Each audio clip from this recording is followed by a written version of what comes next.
Welcome to Politent media. పటంచెరులోని సికాజీ కంపెనీలో జరిగిన ప్రమాదానికి సంబంధించి వాస్తవాలు ఒక్కొక్కటి వెలుగులోకి వస్తున్నాయి. దాదాపు 40 మంది ఈ ప్రమాదంలో మరణించారు. అయితే ప్రమాదానికి జరిగిన కారణాలకు సంబంధించి ఇటు ప్రభుత్వం నుంచి అటు పరిశ్రమ నుంచి అనేక రకాలుగా తనిఖీలు చేస్తున్నా ఖచ్చితంగా ఈ మొత్తం వ్యవహారంలో లోపాలు చాలా స్పష్టంగా కనిపిస్తున్నాయి. ముఖ్యంగా కంపెనీకి సంబంధించినంత వరకు కనీస నామ్స్ను కూడా పాటించలేదు.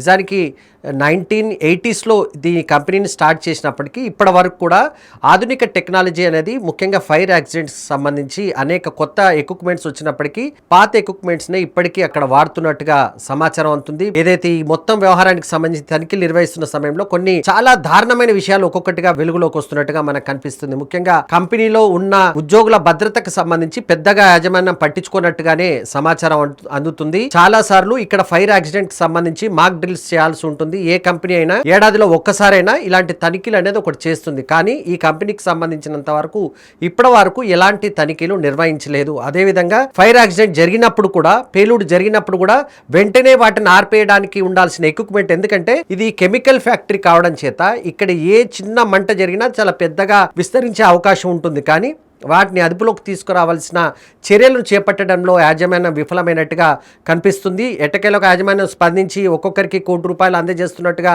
అధికారికంగా ఒక ప్రెస్ నోట్ రిలీజ్ చేసినప్పటికీ తప్పులు చాలా ఉన్నాయి, లోపాలు చాలా ఉన్నాయి ఈ మొత్తం వ్యవస్థకు సంబంధించినంత వరకు. ఎందుకంటే పటంచెరుతో పాటు ఇటీవల మనం హైదరాబాద్ సెంటర్లో కూడా కొన్ని జరిగిన పరిస్థితి కనిపించే పెద్ద పెద్ద కంపెనీలు కానీ పారిశ్రామిక వాడల్లో కానీ ఇలాంటి కంపెనీలు ముఖ్యంగా కెమికల్ కంపెనీలు ఉన్నప్పుడు మాత్రం ఖచ్చితంగా భద్రతకు సంబంధించి ముఖ్యంగా ఫైర్ సేఫ్టీకి సంబంధించి మరిన్ని చర్యలు తీసుకోవాల్సిన అవసరం ఉందని చెప్పేసి అధికారులు అంటున్నారు.